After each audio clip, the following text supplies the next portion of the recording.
Bueno, buenas noches. Yo creo que podemos empezar ya el acto. La falta de público también es debido a que hay otro acto organizado por el Ateneo Republicano de Petén, que viene un músico bastante conocido, que es Putifara. Entonces, claro, la gente se ha dividido, pero creemos que bueno, esta conferencia era indispensable para conocer un poco más lo que está ocurriendo fuera de Vinalopó. Y que viniera una persona del nivel que nos va a acompañar esta noche, pues para nosotros es todo es muy importante, porque pensamos que es una nueva conexión, es una nueva amistad y es un nuevo encuentro con una problemática que, aunque parezca que es exclusiva de Vinalopó, es endémica de todos los ríos prácticamente en el río global. Debería decir. La problemática que sufre el río Vinalopó también lo sufre el Xúquer, lo sufre el Turia, lo sufre el Ebro, lo sufren todos. En el Vinalopó, pues con más dificultad añadida por el escaso caudal del agua que lleva. Bueno, Graciela Ferrer Matbellu, un apellido que ha estado anunciada, es una manera interesante. Bueno, nace en Mar del Plata, en Argentina, o sea, tener una ponente que viene del otro lado del océano, pues aún le da todavía más importancia al acto. Es licenciada en Ciencias Económicas por la Universidad de Valencia, tiene un máster en Economía Ecológica por la Universidad Autónoma de Barcelona y un máster en Gestión Fluvial Sostenible en la Universidad de Zaragoza. Aquí volvemos a tocar otra vez el tema económico con el tema ecológico. O sea, van totalmente de la mano. Ya lo decía Rosario Navarro, catedrática de la Universidad de Alicante, que está totalmente unido. Aquí se vuelve a demostrar ese tema. Investigadora en la Universidad de Valencia, trabaja como técnica superior de investigación en la Universidad de Valencia, vinculada con el proyecto SARCAS Construido.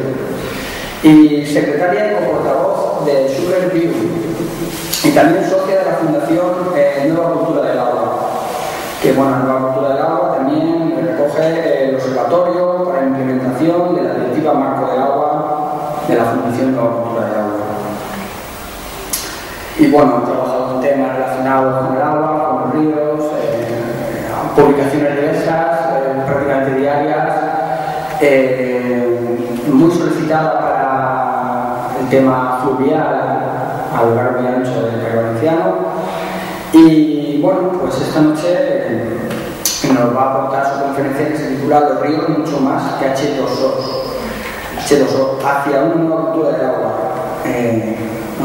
Esperamos que aprendamos mucho esta noche y que nos sirva como una herramienta para la protección de este río, este gran río que lleva el nombre de nuestra tierra, de nuestras comarcas, y que podamos defenderlo con más ahínco.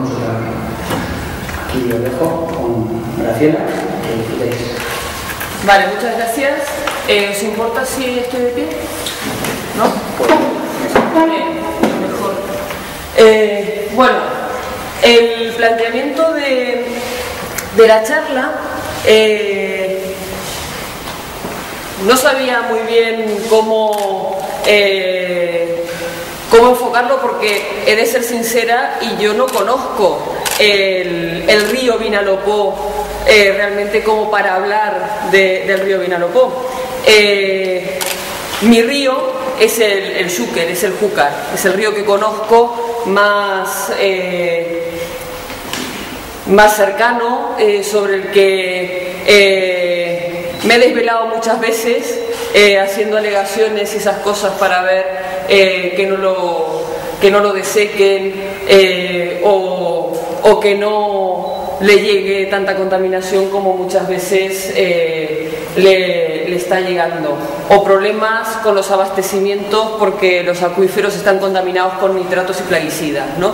Pues estos son problemas que tenemos en el Júcar y Y la principal preocupación es que el río Júcar para nosotros vuelva a ser un río vivo. Igual que aquí, la principal preocupación es que el Vinalopó vuelva a ser un río vivo. Esto es muy importante. ¿Y por qué esta preocupación? Pues porque tradicionalmente se ha enfocado el agua, se ha enfocado la política del agua simplemente a hablar de agua, olvidándose de que el agua depende de un ciclo hidrológico, de que el agua es finita, es renovable pero es finita. ¿Y de qué depende esa renovabilidad y que exista esa buena calidad en las aguas y la disponibilidad? Pues en que funcione el ciclo hidrológico. Esto que nos enseñaban en la primaria cuando éramos pequeños, pues parece que muchos ingenieros se lo han ido olvidando con el tiempo y han gestionado el agua como si estuviera desconectada de los ecosistemas que sostienen y renuevan ese recurso. Por eso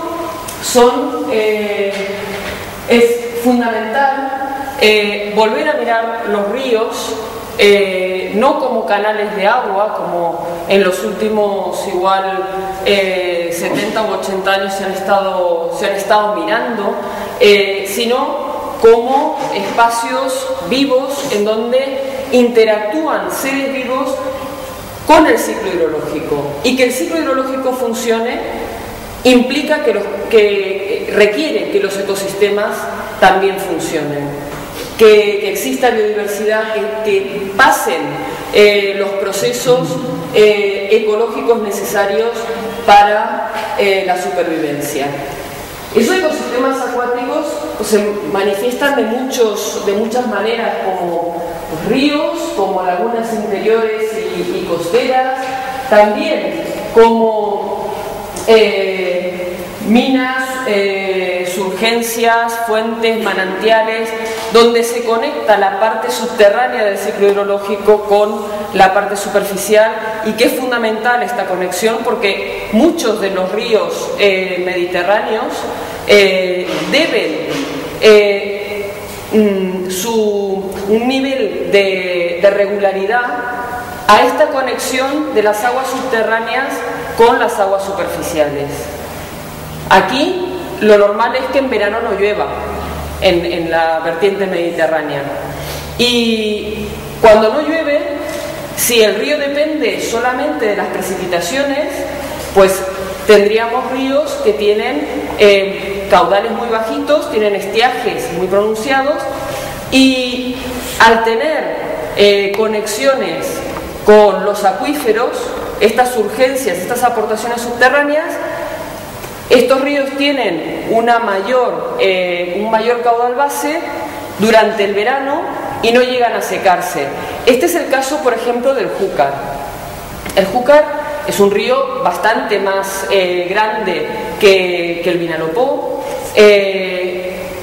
Es un río que tendría unos estiajes mucho más acusados que los que tendrían en régimen natural, si no fuera porque recibe las aportaciones muy importantes, en torno al 20% de su caudal, del acuífero de la Mancha Oriental, el acuífero que está debajo de Albacete, ¿vale? Si el Júcar nace en Cuenca, tiene una dirección, baja en dirección norte-sur y luego hacia el este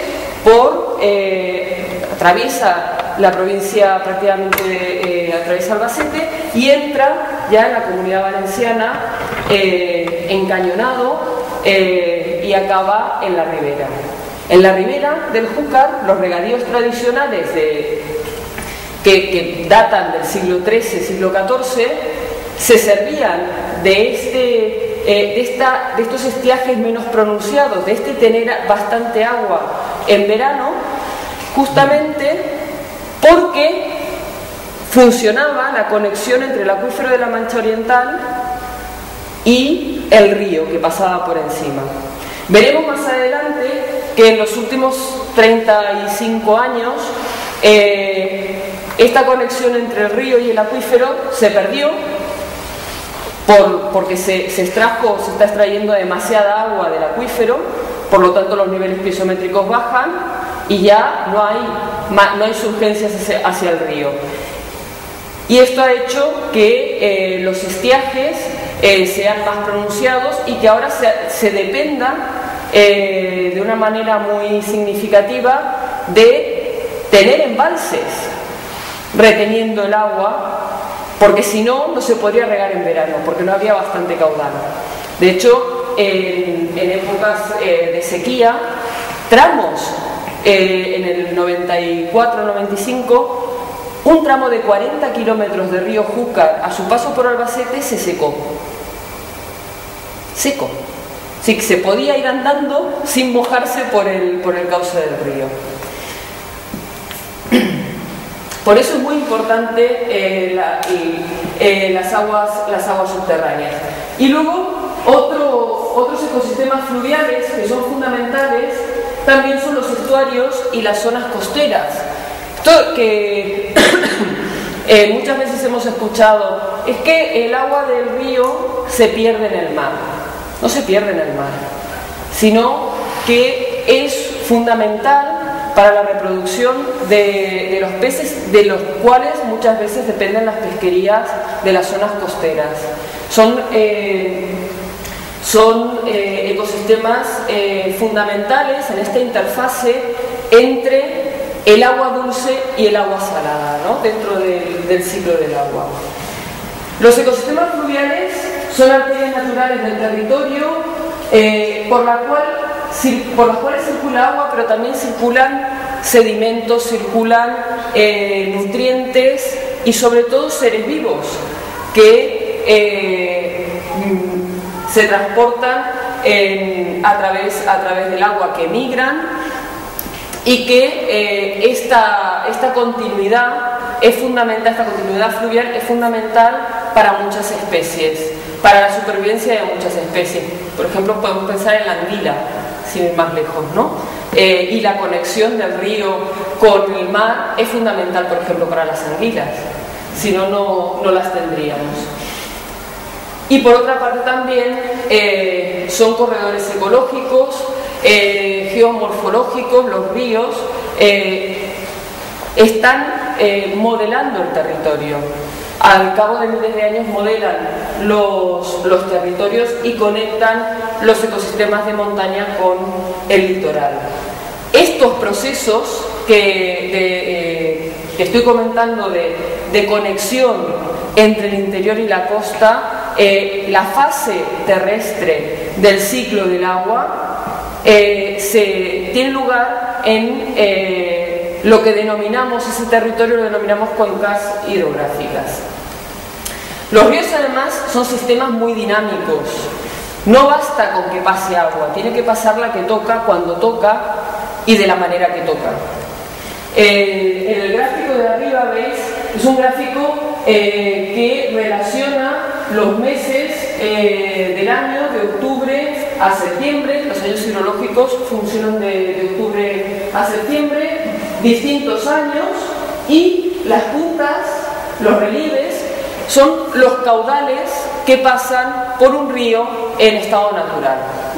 Este es un caso concreto de un río que no es ni el Júcar ni es el Vinalopó. Es natural y es deseable que existan avenidas. También son naturales las sequías, porque forman parte del régimen hidrológico de los ríos, y también sirven para proteger muchas veces las especies autóctonas, porque las especies autóctonas están adaptadas a esos cambios de caudales, y protege contra la invasión de especies de fuera. Otra cuestión que tiene que ver con la dinámica de los ríos, pues que son irregulares y naturalmente irregulares, deseablemente irregulares, y esto digo deseablemente irregulares para los seres humanos porque los meandros de los ríos reducen las velocidades de las avenidas, por ejemplo, cuando hay lluvias torrenciales, y esto hace que la incidencia de inundaciones sea menor. Claro, si ponemos la casa, la fábrica o el campo al lado en la zona de inundación natural del río, pues evidentemente vamos a tener problemas. Pero si respetamos el espacio fluvial y permitimos que el río mueva, los cauces de los ríos se mueven a lo largo del tiempo con situaciones de avenidas, pues estaremos disfrutando de un ecosistema más sano y también nos estaremos protegiendo, previniendo que podamos tener pues estas catástrofes sociales como las que estamos viendo estos días que han pasado en Andalucía, de casas inundadas, fábricas, etcétera, ¿no? Estoy hablando mucho del régimen hidrológico. ¿Por qué estoy hablando mucho del régimen hidrológico? Porque es una pieza fundamental para la integridad ecológica de estos ecosistemas, que es la que nos da, digamos, esa especie de seguro ante las perturbaciones que puedan suceder en el clima de cara al futuro. La integridad ecológica es fundamental para la biodiversidad, y la biodiversidad es fundamental para poder adaptarnos a los cambios que vengan en el futuro. Este gráfico no voy a entrar en él porque ya me estoy extendiendo igual demasiado en esta parte introductoria, pero básicamente lo que muestra es que los distintos ritmos en los caudales que lleva el río a lo largo del tiempo, tanto dentro de un mismo año, en estaciones distintas, como en espacios de tiempo más grandes, con periodos de sequía o situaciones de avenidas, es fundamental para la organización y funcionamiento del ecosistema, para la reproducción de las especies, para que exista dispersión de semillas, por ejemplo.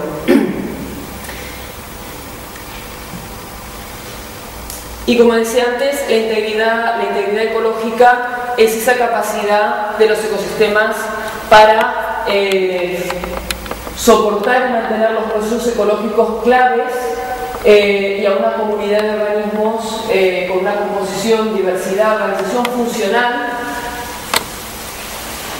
de manera que sean capaces de adaptarse a la variabilidad y a las perturbaciones naturales. ¿Qué procesos pasan en esos ecosistemas acuáticos? Fluviales, transporte de agua, de sedimentos, de nutrientes, regulación de las escorrentías extremas, regulación de las avenidas, que se pueda salir el río, que disipe esa energía para que aguas abajo no haga tanto daño. Producción de biodiversidad y de adaptabilidad, además es un corredor ecológico y bioclimático. Cuando tienes un río con bosque de ribera, pues vas a tener una temperatura mucho más confortable que si tienes el río sin bosque de ribera, limpito alrededor, o simplemente un canal de agua. Y también es fundamental el metabolismo fluvial, que funcionen las redes tróficas en el ecosistema fluvial para digerir la carga contaminante que le llega de nosotros fundamentalmente. ¿Qué pasa? Pues que a partir de los últimos 50 o 60 años, la carga contaminante que le llega a los ríos no es solamente orgánica, sino que tiene otro tipo de contaminantes, y además la carga orgánica es muy potente. Esto ha hecho que esa capacidad de digerir de los ríos quede mermada, y vamos, sufren indigestión. Tenemos unos ríos que sufren indigestión y por tanto no pueden metabolizar todos estos nutrientes para devolverlos como recursos al ecosistema y que tenemos contaminación. Esta es una de las funciones de los ríos, la de autodepuración, que es fundamental recuperar. ¿Y por qué digo que es fundamental recuperar estas funciones? Porque nuestro bienestar está íntimamente relacionado con la salud de los ecosistemas en los que estamos. Porque nosotros no vivimos en un mundo exterior, vivimos en los ecosistemas. Y esos ecosistemas, en este caso los ecosistemas acuáticos, nos prestan unos servicios de aprovisionamiento, de obtener agua para distintos usos.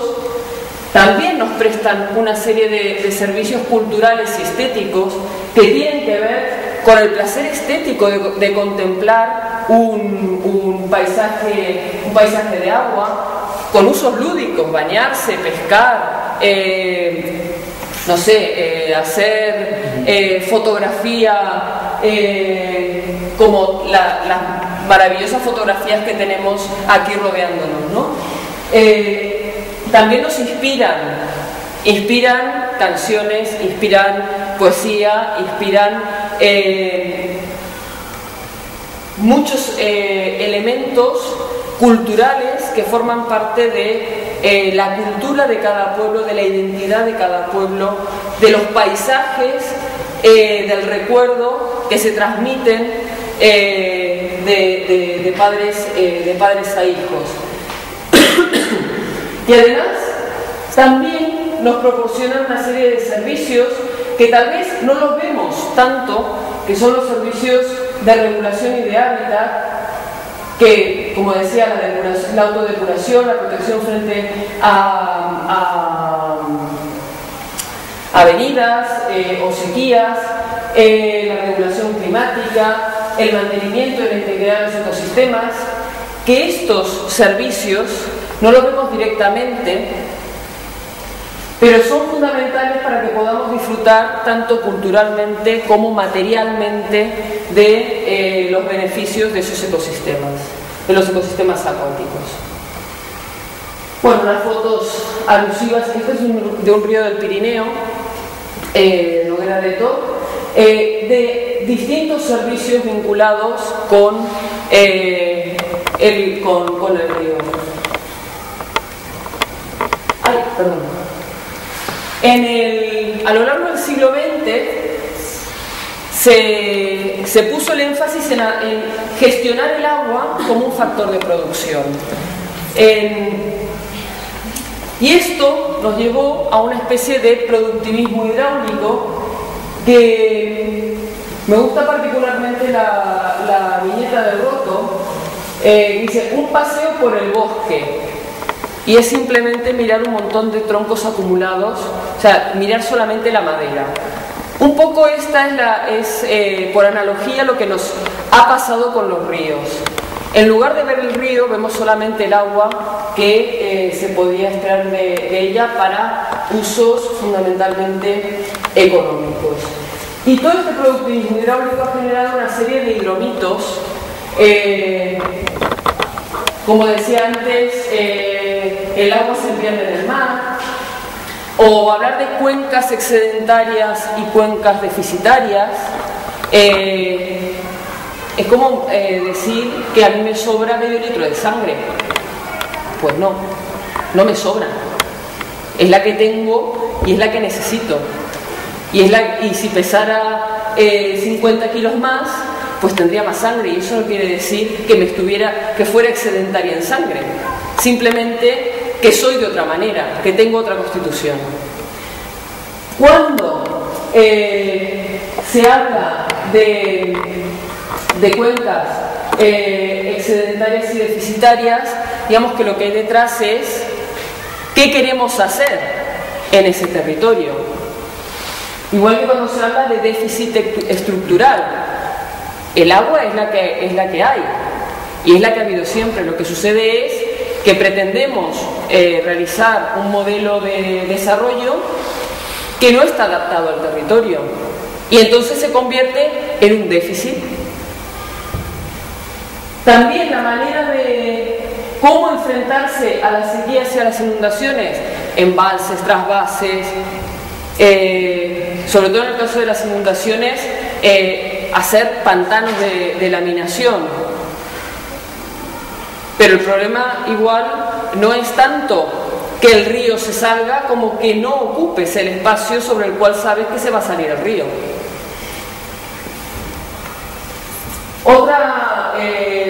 Otro hidromito es primero los hombres y después los patos, ¿no? Es decir, esto de recuperar el río o la biodiversidad, o que no se puede hacer determinado uso porque hay una especie protegida, es que primero están las personas, pero justamente el hecho de que existan estos animalitos o la flora, en caso de que sea flora protegida, lo que nos está garantizando es, y por lo que se hace, es para conservar unas funciones del ecosistema que nos benefician a todos. Y el hecho de fijarse en una especie determinada o en otra es un indicador. Es decir, si este pez puede vivir en estas aguas, quiere decir que estas aguas son de buena calidad. Y si son de buena calidad para el pececito también son de buena calidad para que nos podamos bañar en él y no salgamos con unas urticarias o unas cosas raras, ¿no? Entonces, es fundamental ir desmontando estos mitos. Y el último, el agua es gratis. El agua es gratis. Pues el problema que genera esta creencia es que si es gratis, la queremos toda. No hay ningún límite. Y efectivamente, cuando no hay ningún límite, lo que se expresan no son demandas, sino que se expresan deseos o ambiciones. Y hay que ser consciente de lo que cuesta el agua, lo que cuesta no solamente desde el punto de vista monetario, sino el utilizar agua para una cosa implica que la vamos a sacar del ecosistema y que ya va a dejar de poderse desarrollar otras funciones. Y también que para coger el agua y llevarla y utilizarla hay que hacer unas infraestructuras, y eso cuesta dinero de todos, y va a beneficiar a unos grupos o a unas poblaciones, y hay que pensar también en cuál es el sentido social de ese uso del agua, o si se podría estar utilizando para otra cosa. O qué implica desde el punto de vista ecológico.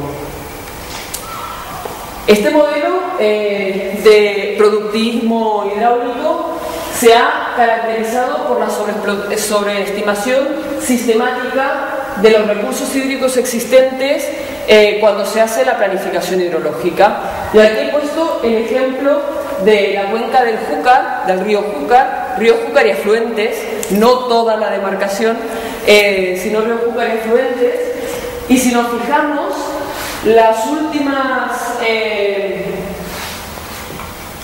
estimaciones oficiales de la Confederación Hidrográfica del Júcar de 2008,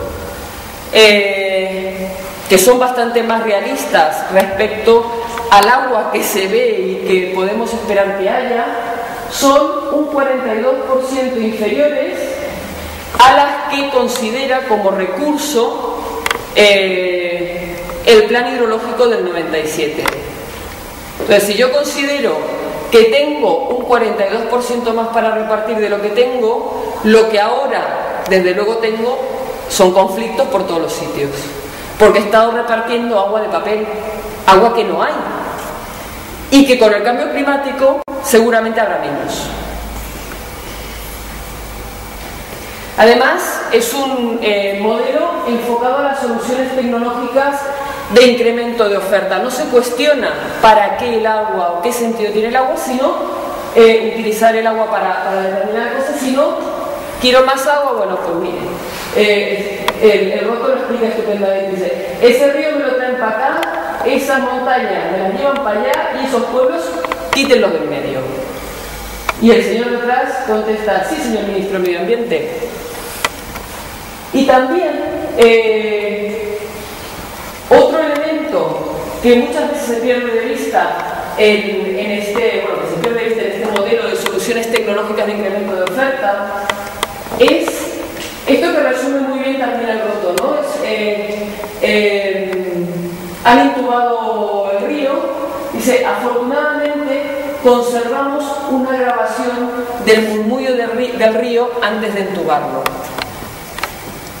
El murmullo del río, esa música que ha desaparecido de muchos paisajes. Esa fuerte intervención en el ciclo hidrológico evidentemente ha sido fatal para los ecosistemas, ha deteriorado los ecosistemas de manera muy importante. Además, los ecosistemas acuáticos se han estado utilizando durante mucho tiempo como vertederos, ¿no? Tanto de aguas residuales sin depurar o mal depuradas, como de restos de materiales para la agricultura o de vertidos industriales. Claro, los pececitos pobrecitos, próximo programa de biodiversidad pues será dotarlos de un equipo de oxígeno para que puedan sobrevivir. Y además se ha caracterizado este modelo de gestión por una falta de transparencia y participación de la ciudadanía en general. Los que opinan y deciden sobre qué se hace con el agua son técnicos, políticos, técnicos generalmente de la rama ingenieril, políticos y los usuarios privativos, que son los que están interesados en el agua como factor de producción, ¿no? Pero no en el ecosistema. Y además ha habido una falta de racionalidad económica porque, como decía antes, se ha confundido el deseo, la demanda y el derecho. A mí me gustan mucho los zapatos, o no sé, nota, hoy voy con zapatillas, pero si fuera por... Si me preguntan, ¿tú cuántos pares de zapatos quieres tener? No sé, 200, como si fuera Imelda Marcos, igual. Me dicen, vale, a 50 euros el par. Hombre, yo creo que con 3 pares me voy apañando perfectamente, negro, marrón y blanco, ¿no? Eso es una demanda. Una demanda es una relación entre una cantidad y un precio. Lo otro es un deseo. Y una cosa muy distinta es un derecho. Un derecho es el derecho a el agua potable y el saneamiento. Eso es el agua necesaria para que podamos vivir dignamente. Es un derecho humano reconocido por Naciones Unidas recientemente, es agua vida. Igual que los caudales ecológicos en los ríos es agua vida. Es el agua necesaria para que exista vida y para que podamos seguir viviendo y funcionando. No solamente nosotros, sino los que vienen detrás. Porque hay una responsabilidad con las generaciones futuras. Pero resulta que se habla de derecho, tengo derecho al agua, porque lo vengo pidiendo, derecho al agua para ampliar regadío, para hacer una central hidroeléctrica, para hacer un polígono industrial, lo que se quiera, porque resulta que lo vengo pidiendo desde hace 50 años. Oiga, mire, usted no tiene un derecho. Usted tiene en todo caso una demanda que habrá que ver si es racional desde el punto de vista económico y también, no desde el punto de vista económico del negocio en sí, sino desde el punto de vista económico a escala de la sociedad en la que está. de lo que tiene el territorio, de lo que tiene la casa en la que usted está, ¿no? El modelo productivista pues, se ha caracterizado por la subvención generalizada de las grandes obras públicas, grandes obras hidráulicas, también por subvencionar y expandir actividades económicas muy intensivas en el uso del agua. El regadío es una actividad que ha marcado su expansión a lo largo del siglo XX, se ha multiplicado por 3 la superficie en regadío en España. Se ha caracterizado por la externalización de costes. Claro, yo cojo el agua, yo vierto el agua y el que venga atrás que arregle. Y el que venga atrás somos todos los ciudadanos, que no nos podemos bañar o que luego tenemos problemas con el agua potable, que hay que hacer un tratamiento más, que resulta que el coste de ese tratamiento adicional del agua para poder utilizarla no se la cobran a quien ha generado la contaminación, nos viene a nuestro recibo, ¿no? También ha habido una ausencia de incentivos para actividades económicas no impactantes o basadas en la integridad ecosistémica, en los paisajes, en la historia, en el patrimonio, en cuidar el patrimonio del territorio. Los análisis económicos que se han hecho a las grandes obras hidráulicas en general son muy flojitos. Normalmente, digamos que la teoría dice que uno tiene una idea, tiene un problema, tiene una serie de alternativas para resolver el problema, hace un estudio económico de las distintas alternativas y ve cuál es el que sale más barato, es decir, para solucionar el problema, cuál es el más costo eficaz para el conjunto de la sociedad, ¿no? Normalmente la elección de la solución, digamos que ha sido producto de un pacto político entre partes y luego se hace el estudio económico para justificarlo, ¿no? Y un poco este es un problema generalizado. Y además hay una desconexión entre el modelo de desarrollo y las capacidades de los ecosistemas que los tienen que soportar. Además de todo esto, en los últimos 25 años, 30 años, se ha reducido las precipitaciones. Aquí está en el caso de la cuenca del Júcar, hay una reducción del 12% de la media de 25 años, del 81 al 2005, respecto a la serie larga de los últimos 65 años, que además, en términos de recursos hídricos, la reducción es mucho mayor, es de casi el 32%, porque además de la reducción de la precipitación, hay que tener en cuenta los cambios de uso de suelos, tipos de cultivo, etcétera, que también influyen sobre la generación de escorrentía, ¿no?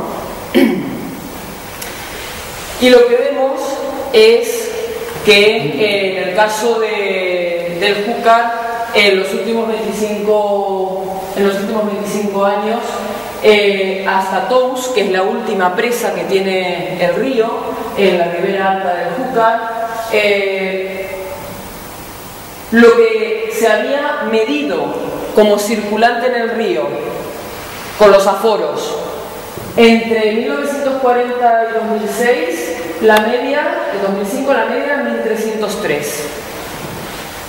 En los últimos 25 años, del 81 al 2005-2006, hay una reducción del 37% respecto a lo que circulaba a la media de los 60 años. Ahí también tiene que ver la sobreexplotación del acuífero de la Mancha Oriental, que deja de aportar caudales al río. En cuanto a requerimientos ambientales, pues ha sido otro de los elementos que se han quedado que se les ha dado la espalda en este modelo productivista. En el caso de la albufera de Valencia, que vivía fundamentalmente de los retornos de riego de la sequía real del Júcar, en el gráfico, la parte así amarillita, verdecita, de aportaciones, vemos cómo eso se reduce sustancialmente, porque hay cambio de cultivos y también porque ahí se pasa todo al cítrico. Había zonas que tenían arroz y tal, y pasan todo al cítrico en la Ribera Alta, y también porque comienza la modernización de regadíos, y eso hace que el riego sea más eficiente, pero esos retornos de riego que antes iban a parar a la albufera pues dejen de llegar. Si eso lo juntamos con contaminación que le llegaba a partir de los años 70, de los polígonos industriales que no tenían saneamiento, no estaban conectados a ninguna depuradora, sino que vertían directamente al lago, pues tenemos una situación de hipereutrofización, de deterioro del lago muy importante. Y las medidas que se pusieron en el plan hidrológico del 97 fue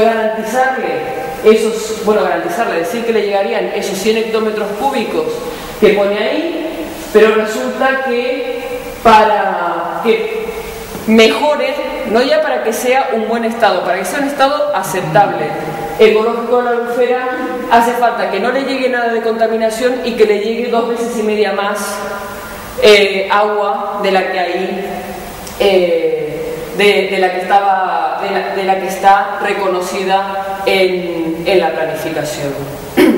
A pesar de que estamos hablando de una zona protegida, con figuras europeas, internacionales, de comunidad autónoma, sí, tiene todas las figuras de protección, y sin embargo tiene estos problemas porque el modelo dominante es un modelo absolutamente insostenible. Entonces vemos que se incrementan los consumos, hay insuficiente depuración y reutilización, nula consideración de las necesidades ambientales, reducción de las aportaciones y degradación de la calidad de los recursos disponibles. Pues todo esto nos lleva a un modelo insostenible. Y ese modelo insostenible se manifiesta en que los ecosistemas de agua dulce son los que se encuentran más amenazados a nivel mundial y también a nivel español. En el caso de España vemos que tenemos problemas bastante importantes, muy importantes, en el gráfico de arriba, de especies amenazadas, también de especies nativas que están clasificadas, el número de especies que están clasificadas como amenazadas, en el caso de España están entre 51 y 100, y en el caso de especies introducidas, España también está en un porcentaje entre el 21 y el 30% en los ecosistemas acuáticos de agua dulce. ¿Cómo está? Según el último documento de evaluación que ha elaborado la Confederación Hidrográfica del Júcar, que es el 2009, ¿cómo están los ríos en el ámbito de la Confederación? Este de aquí es el Vinalopó, ¿vale? Pues muy malitos, básicamente. Lo que vemos, veis que hay mucho rojo. Pues el rojo significa que están en mal estado.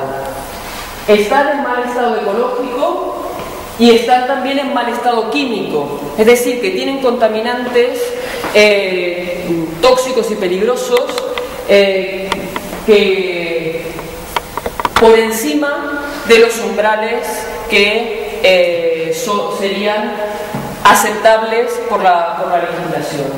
Pero además hay otro tema también que es muy grave, y es que prácticamente en más del 80% de las masas de agua de los tramos de río que se fueron a mirar, bueno, en el 23% no había agua en el momento de los muestreos.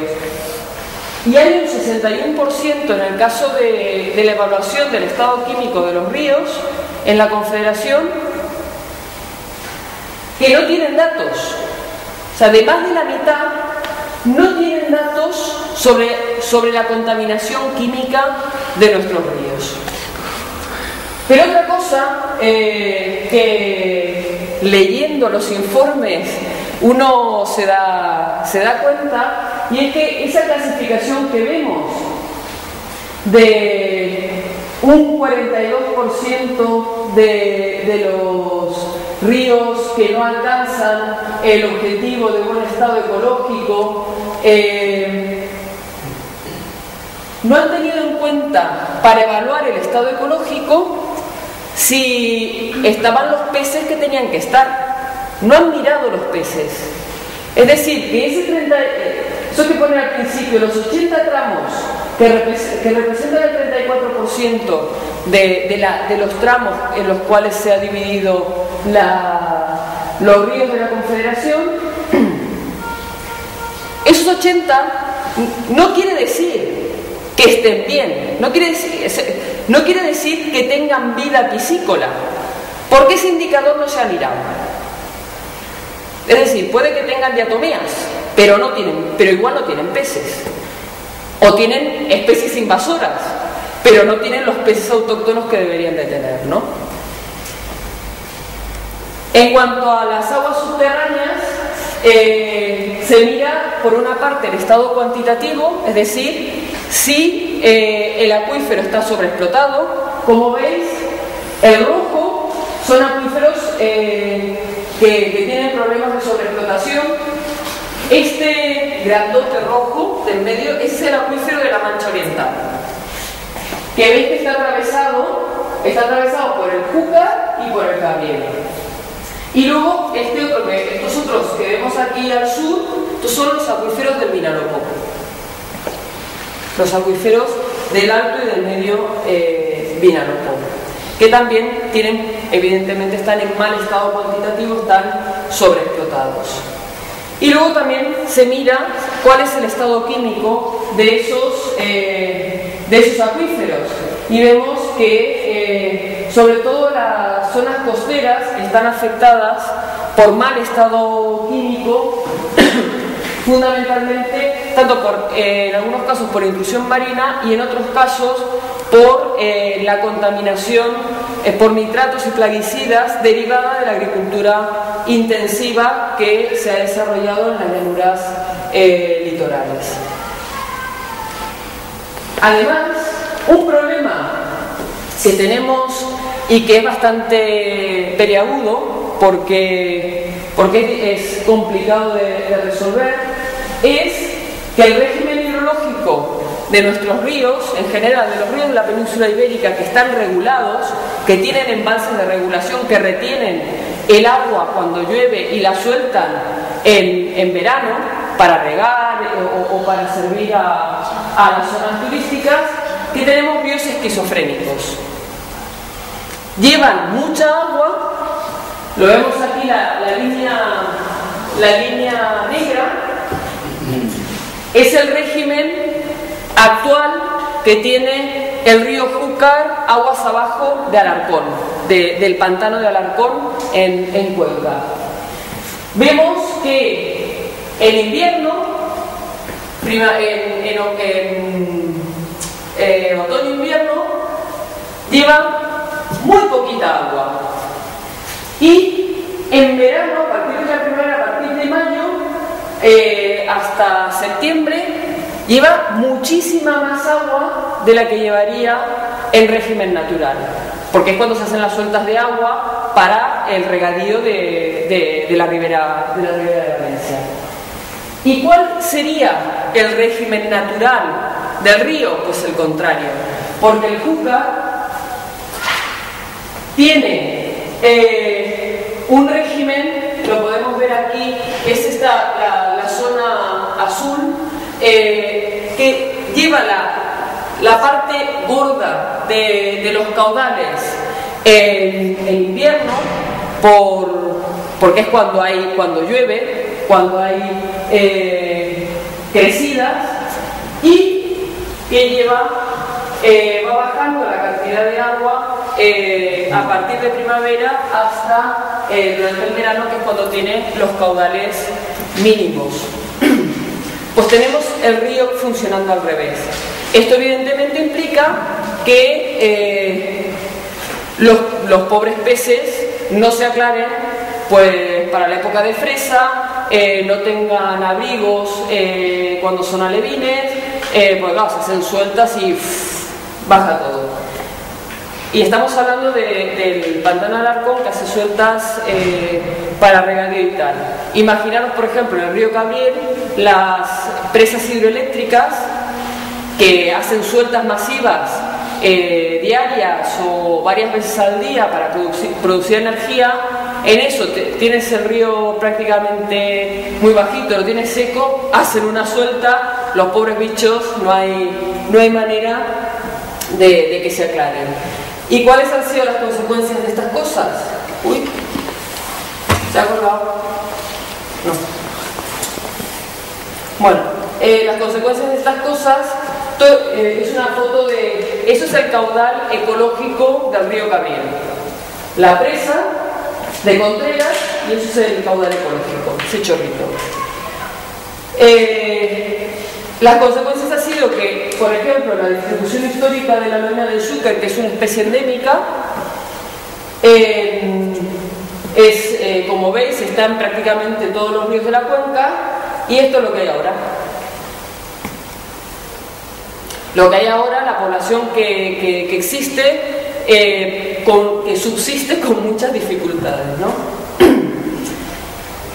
Uno de los problemas que os comentaba era el tema de la sobreexplotación de los acuíferos,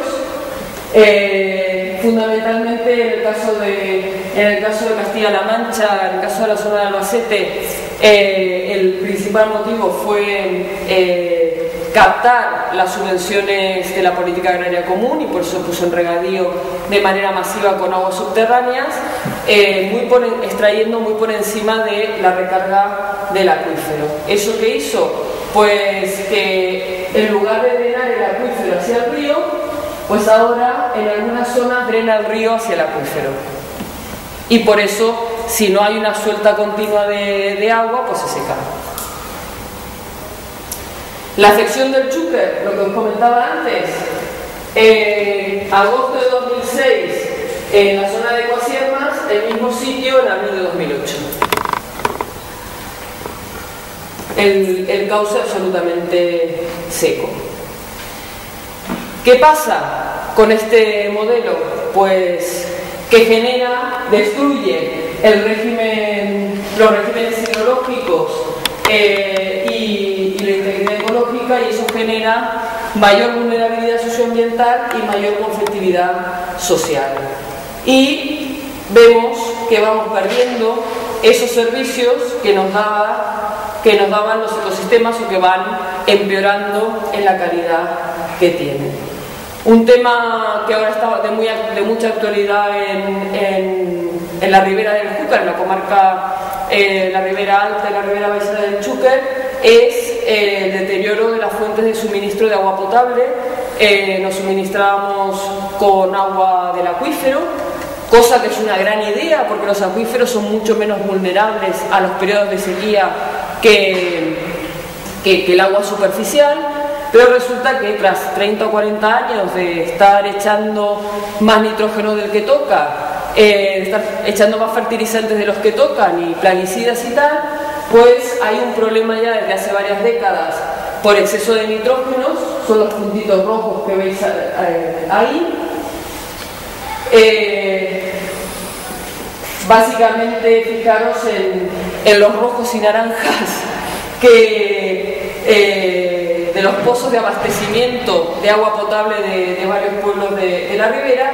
Y últimamente lo que ha salido a partir de este año 2013 y un poco del año pasado es que han empezado a encontrar concentraciones altas por encima de los umbrales de plaguicidas. incluso de un plaguicida que hace 10 años que está prohibido. Y esto lo que nos tiene que hacer también pensar es que cuando nos cargamos la calidad de un acuífero, nos la cargamos para mucho tiempo, ¿no? Porque es muy complicado poder descontaminar. Y en este momento lo que se está planteando en la ribera es cambiar la fuente de suministro y coger agua superficial del Júcar, porque evidentemente lo que hay que garantizar es que el agua de mejor calidad ha de ir para el consumo humano. Esto es una cosa que parece evidente, pero que en este modelo, como resultado de este modelo productivista, pues ha dejado de serlo. Un poco la reflexión es: ¿tiene sentido seguir por este camino? Pues parece que no. Y un poco lo que planteamos de esta visión de nueva cultura del agua es un nuevo paradigma en la gestión que se centra en la gestión de los ecosistemas como patrimonio ecosocial, como patrimonio, no como mercancía, como un patrimonio que es una cosa que nos tiene que sobrevivir a nosotros. Patrimonio es lo que uno le deja a los hijos. Y ecosocial porque es de todos y por tanto tiene que seguir estando disponible para las generaciones futuras. Y eso pasa por partir de la base de que el agua es un recurso renovable, pero es finito, hay una cantidad limitada y sobre todo es frágil. Debemos cuidarlo, debemos no contaminarlo. El ciclo del agua es lo que necesitamos conservar. No necesitamos conservar una determinada fase de ese ciclo o un determinado ecosistema. Necesitamos que ese ciclo del agua funcione. Para que funcione tienen que funcionar los ecosistemas, evidentemente. Pero no nos basta con un reducto protegido sin más. No, necesitamos que funcione porque es la base de nuestra vida y también de la economía, ¿no? Esto de oikos, la raíz de economía y ecología es la misma. Oikos, ¿no? La administración de la casa.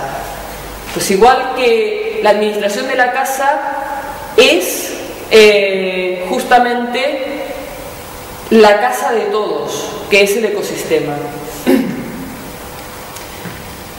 También prestar mucha atención a las interrelaciones que se dan entre los ecosistemas acuáticos, los terrestres, la ordenación del territorio, dónde ponemos los usos que hacemos del territorio, qué relación van a tener con las aguas subterráneas, cómo se va a modificar o se va a alterar el río, cuál es la escala de la intervención. No es lo mismo una sud que una presa, no es lo mismo hacer un regadío en el valle del río que hacer no sé, 40.000 hectáreas a 70 kilómetros en una zona árida. No es lo mismo. Las escalas son muy importantes. Es necesario restaurar y rehabilitar, y eso requiere integrar los aspectos cualitativos y cuantitativos de la gestión. Necesitamos caudales suficientes y adecuados, que no haya contaminación, que la morfología del río se recupere o se proteja o se mantenga, porque esas piedrecitas donde están pues son fundamentales como hábitat para las especies que viven ahí, que seguramente son fundamentales para que puedan descomponer materia orgánica y aguas abajo tengamos agua de mejor calidad, para bañarla. Y además para conservar, obviamente, la biodiversidad autóctona. El otro principio fundamental en la nueva cultura del agua es integrar los límites de la naturaleza en las políticas sectoriales. No estamos el sistema económico no está en la nada. El sistema económico está dentro de la sociedad y la sociedad forma parte de los ecosistemas. Y por tanto, tiene que respetarse, digamos, esta jerarquía lógica de no cargarnos la capacidad ecológica de los ecosistemas, de la misma manera que tampoco podemos cargarnos la cohesión social en una sociedad en aras del mercado, porque si no lo que vamos a tener es unos grandes problemas, no solamente sociales sino personales del propio bienestar. Y para esto es fundamental la gestión de la demanda, y eso implica conocer qué cuestan las cosas con transparencia y contabilizando todos los costes. Dedicar a cada uso el agua de la calidad que requiera, para beberla de mejor calidad. Igual para regar se puede utilizar aguas que han sido utilizadas previamente para uso urbano y luego se han depurado, se han regenerado convenientemente. Es fundamental que quien contamine o deteriore pague, no que mire para otro lado y que paguen los perjudicados, ¿no? Y también que se repercutan los costes del agua en los precios del agua, de manera que sean incentivadores de el ahorro y el uso racional, sobre todo en el agua que se dedica a los usos económicos, que normalmente suelen llevar unos niveles de subvención bastante importantes, mientras que a los ciudadanos de a pie el agua potable pues lo pagamos todo, bueno, alguna cosilla no, pero el nivel de repercusión de coste es mucho mayor.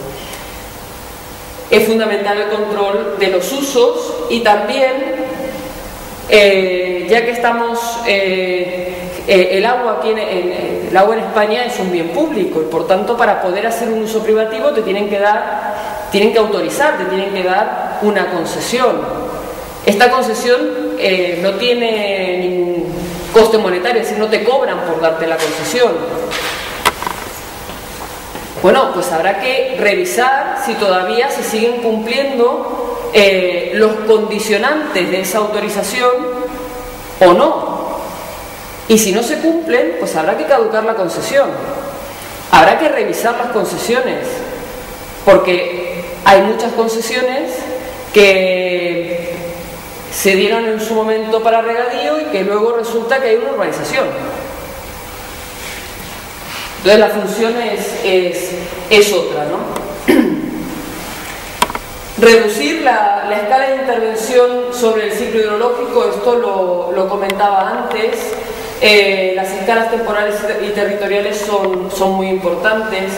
Es necesario revertir los impactos y, sobre todo, otro de los elementos de la nueva cultura del agua es enfatizar el carácter de interés público del agua,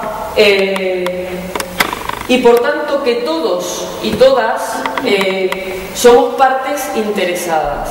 Normalmente, como decía antes, en la política del agua las partes interesadas se han reducido a los usuarios privativos, consumtivos, prácticamente. No, somos todos partes interesadas, porque no solamente el agua es de todos, sino que nuestro bienestar, nuestra calidad de vida como personas y como sociedad depende de los ecosistemas.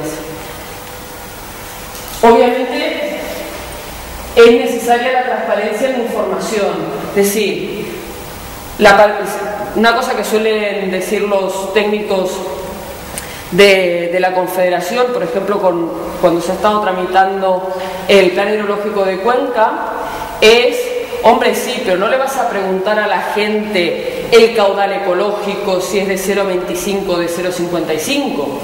porque la gente no sabe o porque a la gente no le interesan esas cosas. La gente lo que está interesado es en que abra el grifo y le salga agua. Bueno, para que la gente pueda opinar, la gente de a pie, que no somos expertos en hidrobiología, ni en ecología fluvial, ni en ingeniería de no sé qué, pues nos tendrán que explicar las cosas bien explicadas, porque tontos no somos ninguno. Lo que nos tienen que explicar es cuáles son las implicaciones de las medidas que quieren tomar. ¿Cuáles son las implicaciones para la biodiversidad? ¿Cuáles son las implicaciones para la disponibilidad de agua? ¿Quién va a asumir los costes? Etcétera. La participación pública tiene que ser una participación efectiva. ¿Por qué? Porque en torno al agua hemos visto que hay multitud de valores y de intereses que están en juego. Además, existe incertidumbre, ignorancia, porque hay muchas cosas que no se conocen, y además estamos tratando con sistemas complejos. Y sobre todo porque se trata de un patrimonio común, no solamente de los que estamos ahora, sino también de los que vendrán, y tenemos que armar esta especie de rompecabezas de intereses y de valores que están presentes en la sociedad para alcanzar el buen estado ecológico y el uso sostenible a largo plazo de los ecosistemas. Esa participación pública tiene que formar parte de un aprendizaje social y no se puede resolver con un trámite de información pública. Es un proceso continuado de aprendizaje social de la sociedad en su conjunto, pero también de la administración pública, que tiene que adaptarse a una gestión no solamente más ecosistémica, sino más democrática del agua. En resumen, los principios básicos de la gestión: patrimonio en lugar de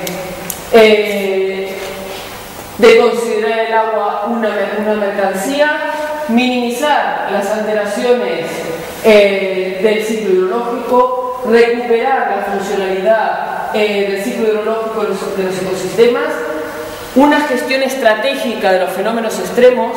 Las sequías y las inundaciones no se gestionan cuando tienes la sequía o cuando tienes el río que se ha salido y te ha inundado la mitad del pueblo. Se hace mucho antes,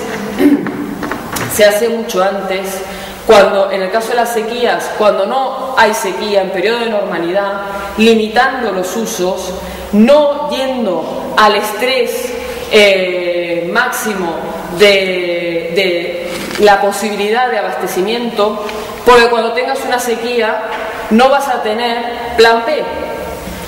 Y este es un problema que muchas veces cuesta que se entienda. De la misma manera que en el caso de las inundaciones es fundamental, para la prevención de inundaciones, es fundamental la ordenación del territorio, la integración de la ordenación del territorio. Y sobre todo otro elemento para que esto empiece a funcionar es justamente lo que estamos viendo en esta sala: la revalorización social de los ecosistemas, del patrimonio natural, del patrimonio histórico y del patrimonio cultural vinculado con el agua, vinculado con los ríos.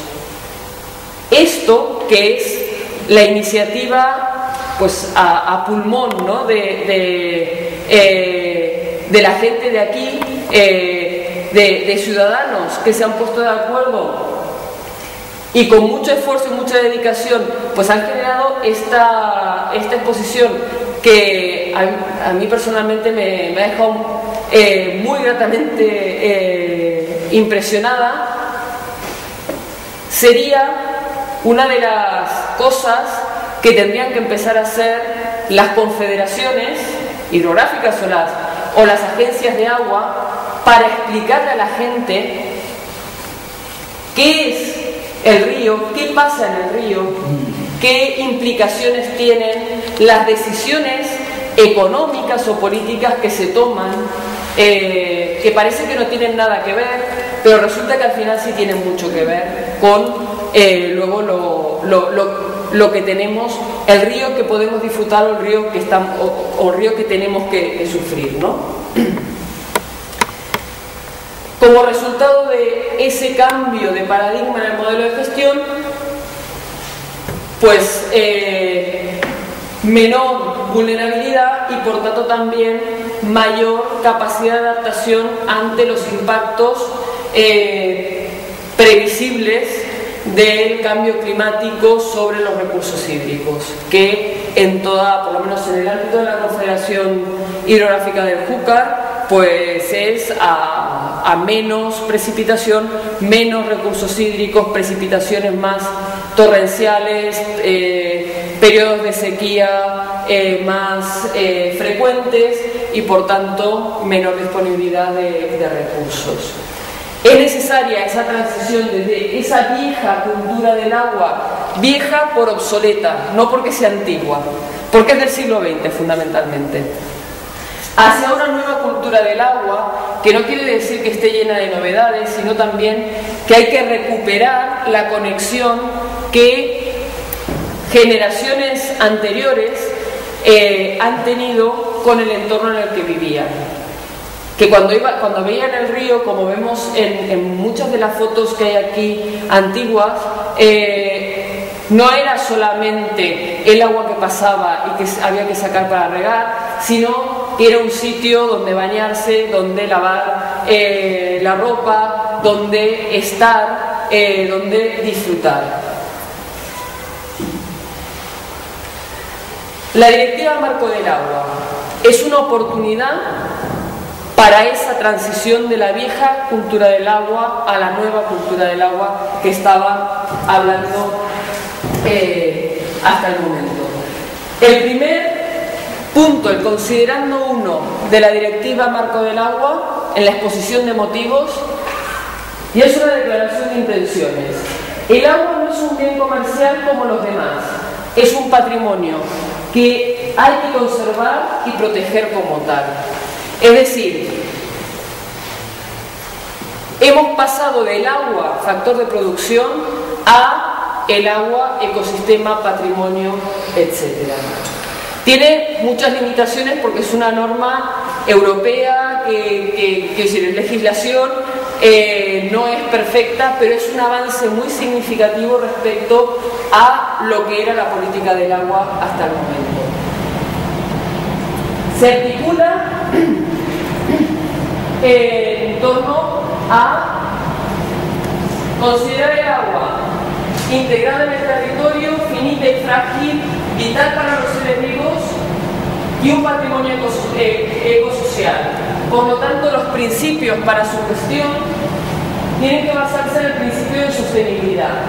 Y ese principio de sostenibilidad implica que se aplique el principio de participación ciudadana, el principio de precaución y adaptación, el principio de racionalidad económica y recuperación de costes, el principio de quien deteriora paga, el principio de integración de la política ambiental en el resto de políticas sectoriales, el principio de corrección en la fuente. No basta con corregir los síntomas, hay que corregir la fuente que genera el deterioro. Y sobre todo, en un principio básico que es el de no deterioro adicional. Es decir, por lo menos no la empeoremos. Esos principios han de inspirar una gestión sostenible del agua que implica que esa gestión ha de ser ecosistémica, ha de tener en cuenta el funcionamiento de los ecosistemas, se ha de recuperar el buen estado de los ecosistemas, ha de ser una gestión integrada a nivel, integrando las necesidades o las limitaciones de disponibilidad de agua o de calidad de agua en las políticas sectoriales, agrícola, energética, ordenación del territorio, etc., ha de ser participativa y ha de estar basada en la gestión de la demanda. ¿Para qué? Para conseguir el buen estado ecológico de todas las masas de agua en 2015. Esta directiva entró en vigor el 22 de diciembre de 2000. O sea, no es nueva. Llevamos con estos temas 13 años. Para eso hay que hacer una planificación hidrológica que, empezando por determinar cuál es el estado de los ecosistemas, estimar cuáles son los costes del agua que utilizamos, estimar cuáles son los recursos que podemos utilizar y cuáles son las demandas y ver cómo lo podemos cuadrar estableciendo objetivos, las medidas para lograr esos objetivos y alcanzar el buen estado. Y todo esto en las distintas fases conlleva procesos de participación pública, de consulta pública de 6 meses. Es un proceso dura en torno a 4 años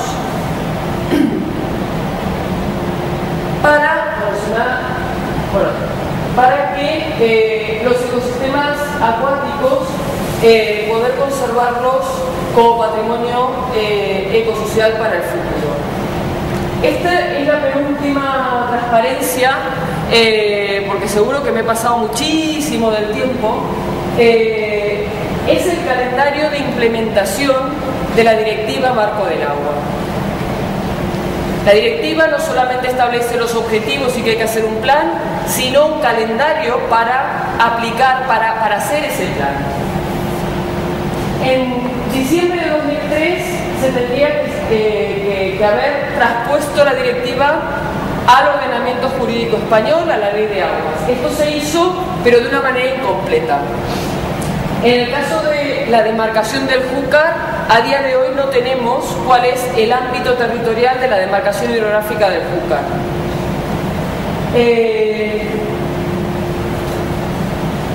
Eso también conlleva, para planificar, lo primero que uno tiene que tener es el territorio sobre el cual va a planificar. Una vez uno tiene el territorio, dice, bueno, aquí, ¿quién es competente para hacer las distintas cosas que hay que hacer, que hay que gestionar las políticas públicas? Y entonces, designar un comité de autoridades competentes para ese territorio en relación con el agua. Pero claro, si no tienes ese territorio definido, difícilmente vas a poder tener las autoridades competentes que tienen que colaborar para sacar ese plan adelante y luego aplicar las medidas. En diciembre de 2004 tenía que estar el estudio de diagnóstico del estado de las distintas masas de agua, de los usos, de los costes del agua, etc. Se hizo, pero bueno, la parte económica está muy incompleta y la parte ecológica, como veíamos, pues había temas importantes que se habían dejado fuera. En diciembre de 2006 se tenían que poner en marcha los programas operativos para monitorear las distintas masas de agua, las distintas masas de agua y ver cómo iban reaccionando, cómo estaban por una parte y cómo iban reaccionando a las medidas. Esto se puso en marcha. Se hizo la consulta pública del calendario y el programa de trabajo con 1 año y medio de retraso. En diciembre de 2007 tenía que estar a consulta pública un documento que es el esquema de temas importantes, que básicamente es un estudio de cuáles son los grandes problemas que tienen las distintas cuencas y para empezar a orientar qué medidas habrá que tomar. Pues esto tendría que haber estado a consulta pública en diciembre de 2007, salió a consulta pública, finalizó la consulta pública en junio de 2010. Nunca se aprobó el esquema definitivo de temas importantes.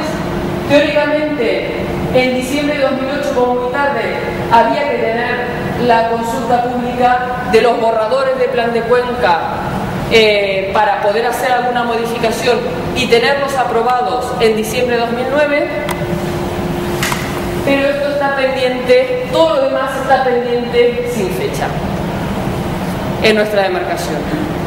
Con lo cual, es un problema grave porque mientras tanto se sigue aplicando el plan hidrológico del 97, que obedece a la lógica esta de productivismo hidráulico y, por ejemplo, no tenemos caudales ecológicos establecidos en la mayoría de los ríos. El caso del Vinalopó es un caso flagrante, pero incluso en los ríos, como en el Júcar, que hay varios puntos donde sí que están establecidos, es una cantidad fija, como si el río fuera un canal en el que hay que ver que pasa agua y ya está, y no tuviera otra función. Y de hecho los últimos 60 kilómetros del Júcar, desde Antella hasta la desembocadura, no tiene establecido caudal ecológico mínimo, sino que dice que el caudal ecológico mínimo no podrá sobrepasar 1 metro cúbico por segundo, que eso es el equivalente al, pues, no llega ni al 3% de lo que debería ser el régimen en estado natural si no tuviéramos el acuífero de la Mancha Oriental destrozado, ¿no? A modo de conclusión, pues la naturaleza lo hace mejor y más barato. Básicamente, cuidémosla porque por lo que nos va en ello. Y sobre todo, la directiva Marco del Agua es una oportunidad estratégica para recuperar la salud en nuestros ríos, en nuestros espacios de agua, en nuestros acuíferos, pero parece que en España, y sobre todo en el caso del ámbito de la Confederación del Júcar, la extendéis a correr, ¿no? La estamos echando a perder, no la estamos aprovechando. Bueno, lamento mucho haberme extendido.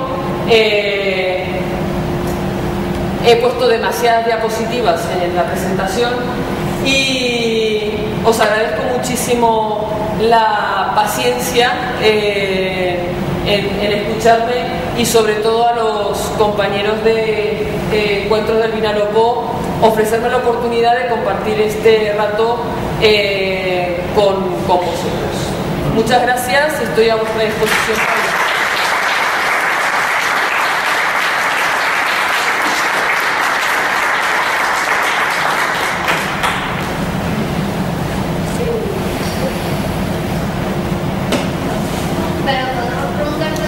Sí, estoy aquí para lo que queráis. Vale. Es que me he llegado hace poco de una xarxa per l'aigua pública. Sí, señora. ¿Puedes contarnos un poco esto? Sí, bueno, uno de los problemas, como sabéis, que cada día está más en la sociedad, que está más encima de la mesa, es la privatización de los servicios de agua potable y saneamiento urbano en toda España. Casos muy potentes, de organización muy grandes, el caso de Canal Isabel II en Madrid, el caso de Agua de Vitoria en el País Vasco, el caso de la TEI del acueducto del Llobregat, que suministra toda la área metropolitana de Barcelona, también se están privatizando, que se quieren privatizar. Y una de las cuestiones que tenemos aquí en el País Valenciano es que prácticamente la gran mayoría de los servicios de agua urbana ya están privatizados total o parcialmente, ¿no? Y esto genera un problema porque muchas veces los ayuntamientos, sobre todo en los últimos 10 años, 15 años, muchos ayuntamientos han privatizado el servicio de agua potable por 25, por 30 años, han recogido el dinero, ese dinero no ha ido a reinvertirse en mejorar redes ni en ninguna otra cosa, sino que igual ha ido pues, a hacer la piscina cubierta o hacer cualquier otro tipo de utilización muchas veces poco razonable. Además, lo que sucede es que se pierde el control sobre la propia calidad del abastecimiento. Pasan muchos ayuntamientos porque como solo lleva de la empresa tal a la cual se le ha concesionado la historia esta, pues aunque el artículo de condiciones diga que tiene que hacer un informe anual de las eficiencias en redes y tal y cual, pues nadie se lo pide ni lo mira o no se reúne la comisión de seguimiento del ayuntamiento y tal, y resulta que la empresa pues va haciendo lo que le parece, hace las inversiones que cree convenientes o no y no da cuentas. Y muchas veces lo que ha pasado es que ha empeorado la eficiencia por ejemplo, de las redes, se han incrementado las pérdidas, las fugas, han subido los precios del agua a los usuarios, a los ciudadanos, y todo esto sin un control público, ¿no? Porque aunque sea la empresa semipública, lo que dicen, no, el 51% del ayuntamiento, pero normalmente las empresas que son concesionarias de agua potable forman parte de grandes grupos, básicamente los Suez y otros no. Sí, pero agua Barcelona no es de Suez. Son dos multinacionales, Suez y Veolia debe ser, que luego se transforman en Akbar o en Aguas de Valencia o cosas de estas, ¿no? Entonces, ¿qué pasa? Que estas empresas, estos grupos, no solamente ellos se dedican a gestionar el agua de los ayuntamientos, sino que se dedican a toda la base tecnológica, a desarrollar toda la base tecnológica para los abastecimientos. Con lo cual, tú tienes una empresa pública, una empresa semipública, el ayuntamiento es un 21%, la empresa Pepita, el otro 49%, esa empresa Pepita, el grupo no sé qué, y le compra, decide comprar, porque tú lo tienes sobre todo por socio tecnológico, porque como lo sabe hacer, entonces le compra a los proveedores de su propio grupo, que igual tienen precios más altos que lo que podrías conseguir si sacas un pliego de oferta pública y tal, ¿no? Entonces, ¿qué suele suceder? Que esas empresas público-privadas no suelen tener beneficios, por lo cual nunca se reparten beneficios, porque los beneficios se van quedando en las fases, se van quedando fuera del alcance del socio público, ¿no? Ante esta situación, y un poco también en sintonía con lo que está pasando en el resto del territorio, a nivel español, y en Aragón, Cataluña, Andalucía, etc., un grupo de la gente, sindicatos, organizaciones ecologistas y también asociaciones de vecinos y tal, estamos lanzando una xarxa valenciana per l'aigua pública, ¿no?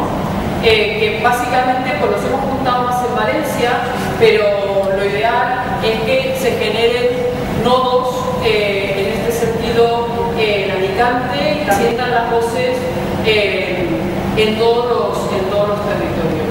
Y este surgimiento de la red, de la xarxa, es, digamos, que una consecuencia de una iniciativa que hay, la Iniciativa Ciudadana Europea por el Derecho al Agua y al Saneamiento, que es una iniciativa ciudadana europea, como si fuera una ILP, se llama así, ¿no?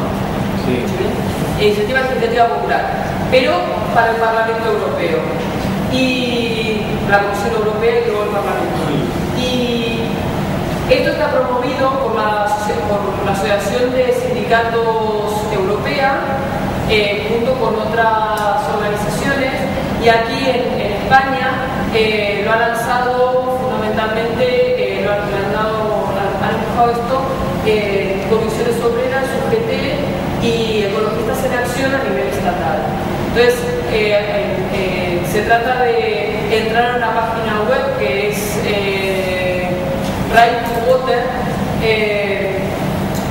que os la puedo enviar si le dais difusión, que va recogiendo firmas electrónicas con el nombre, la dirección y el DNI, y hay que sobrepasar el 1.000.000 de firmas a escala europea con unos cupos por países. Hay de tiempo hasta principios de septiembre de este año, creo que es, o principios de noviembre, ahora no me acuerdo, para juntar todas estas firmas y que este tema se tenga en consideración, se haga una directiva europea para garantizar el suministro, el servicio de agua de boca, de agua potable y de saneamiento como servicios esenciales de gestión pública. Y que se garantice el derecho humano al agua y al saneamiento, que es un derecho reconocido que fue en 2011, si no recuerdo mal, por Naciones Unidas. Entonces, viene de ahí y un poco la idea es juntarnos y trabajar en red, sobre todo para, por una parte, poner el tema de la gestión pública del agua sobre la mesa y además también para empezar a trabajar con ayuntamientos, con concejales, alcaldes que estén interesados no solamente en la gestión pública, sino en el control público, en la rendición de cuentas a los ciudadanos en el caso de que estén privatizados los servicios. Sí, pero lo que tú comentas ahora, el último caso que has pasado y que está haciendo es que se ha hecho una contrata, sí, se ha hecho una contrata a 25 años, ha hipotecado el agua del pueblo a 25 años, y el cálculo que subirá un 200% el agua. Si eso seguirá adelantado al ayuntamiento, 2,5 millones de euros que ya han desaparecido. No hay absolutamente nada. Con la condición, además, poniendo en antecedentes que condicionar esa subasta o esa autorización, aquella red es de su propiedad.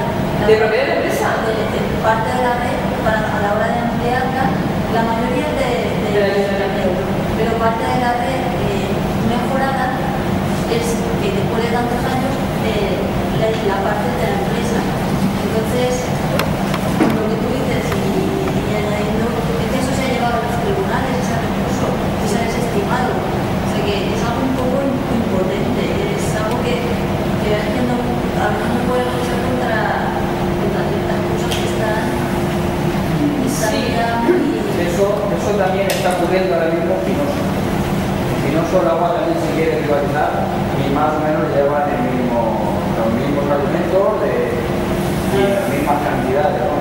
Claro, no, que aparte hay una cuestión que se concesiona 25 años por 2 millones y pico de euros, ¿no? Sí, pero si dentro de 5 años quieres rescatar esa concesión, bueno, el lucro cesante es imposible. Por eso, lo que estamos planteando como iniciativa en la red, aparte de sensibilización y todas estas cosas, es, vamos a pasar un pequeño cuestionario para ir recogiendo, para intentar hacer un mapa del país valenciano de cómo están los distintos ayuntamientos la gestión, ¿no?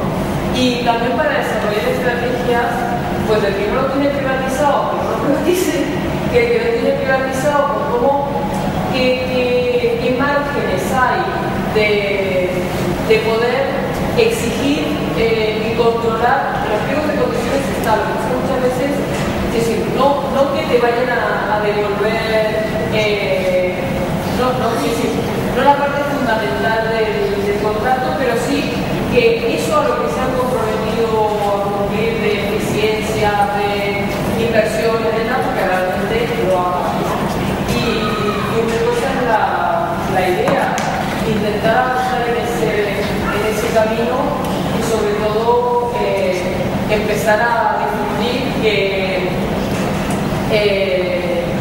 la gestión pública del agua no es peor que la gestión privada, que se puede hacer muy bien, que de hecho ciudades tan grandes como París durante muchos años, durante varias décadas, tuvo la gestión privatizada del agua. Hace unos pocos años la han recuperado y tienen unos niveles de eficiencia mejores que la privada.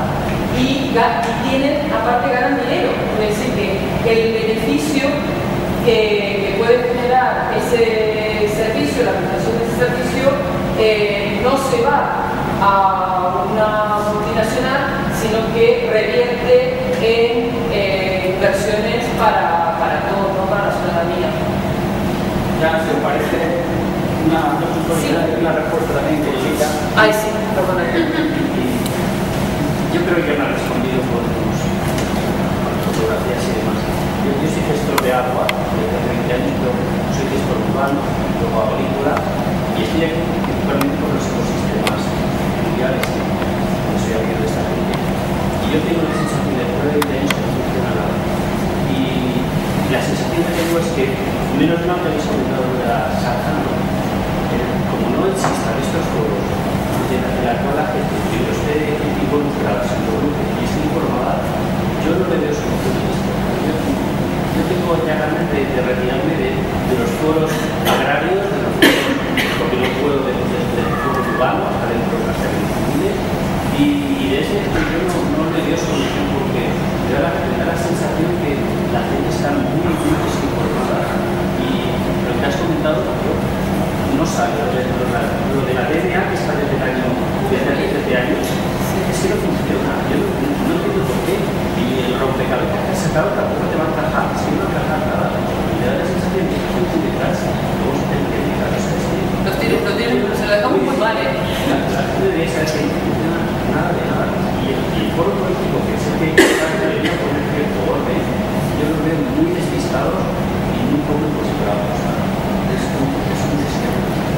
El gran problema que tenemos es que en los foros de decisión todavía ese productivismo hidráulico, esa vieja cultura del agua persiste y muchas veces digamos que se alienta desde los foros políticos o de gobierno, ¿no? En lugar de plantearse tenemos que cumplir con la directiva, tenemos que comprometernos con esto, pues no, están ahí a salto de mata, sino cómo puede ser que en 2015 no vamos a tener el plan de Cuenca, cuando tendríamos que tener el plan, tendríamos que decir a ver hasta dónde hemos llegado, no vamos a tener el plan de Cuenca. Y esto, ya hay una sentencia del Tribunal de Justicia Europeo condenatoria a España, porque el caso seguramente más grave es el del Júcar y Tajo y Segura. Pero el Guadalquivir se aprobó el año pasado, el Ebro creo que también, creo que el Ebro se ha aprobado, el Duero se aprobó el año pasado, es decir, con mucho retraso. Condenó a España el Tribunal de Justicia Europeo por incumplimiento. Como no ha avanzado demasiado, es decir, no ha subsanado el problema, esto se va a traducir en multas diarias al Reino de España, porque son los impuestos nuestros los que están ahí, que el otro día me comentaba oficialmente y la verdad que no sé si creérmelo o no, estaba hablando de 500.000 euros diarios. 500.000 euros diarios son 180 millones de euros al año por incumplimiento. Esa por la directiva marco. Otra que viene en camino es por el cumplimiento de las directivas de depuración de aguas urbanas. Así que, a ver, sí, parece, no sé si pico reparo igual en Pavita, no lo entiendo, pero son barbaridades. Por eso yo le pasaré a Javier, a los compañeros de encuentro de Vinalopó, me puedes pasar mi contacto y lo de la salsa y nada, lo reenvíalo. Se está constituyendo la salsa. El día 21 de marzo vamos a hacer una rueda de prensa en Valencia presentándola. Hay un manifiesto también, vamos a presentar el manifiesto y la presentación de sociedad. Día 21 es víspera del Día Mundial del Agua, el día 22. Y nada, conforme estéis interesados y vayáis haciendo piña por aquí, pues hacer la red. Yo te quería hacer una pregunta muy concreta y muy rápida también. ¿Qué opinión nos puedes dar sobre esta semana ha salido una noticia en los diarios de que Confederación Hidrográfica de Azúcar ha aprobado un caudal ecológico derivado de la depuradora de Villena y lo establece en 10 litros por segundo? ¿Qué opinión te da a ti esa cifra para un río con un caudal pequeño? Es determinado porque tiene un aporte ahora de 6 millones de litros al día por parte de esta depuradora. ¿Cómo va a quedar el río después de esa reducción? ¿Tu opinión? Pues seguramente peor. Vamos, fijo que peor, porque evidentemente... Pero eso se puede establecer así, ese caudal tan Vamos a ver, lo que pueden establecer es que el destino de los efluentes de la depuradora sean en X proporción con visión de caudal ecológico, ¿vale? Y otro porcentaje que sea con la visión de reutilización, de regadío, lo que sea. Ahora bien, la determinación de los caudales ecológicos de los ríos se hace en el plan de cuenca. Y esto lo dice la ley de aguas. La fijación de los caudales ecológicos se hace en el plan de cuenca, en el plan hidrológico. Se tendría que hacer en el nuevo, porque en el anterior no se hizo, ¿vale? Y esta es lo que dice la legislación sobre no me acuerdo de qué artículo es, pero sí que está en la ley de aguas. Pues nada, muchas gracias por vuestra asistencia. Lamentamos la nula asistencia de los responsables y gestores políticos y técnicos de este ayuntamiento de Reyes, que nos han acogido. También están, hay que decirlo. ¿Para mí lo de bautizarla? Pues fuera, de bautizarla. Es que eso es una competencia.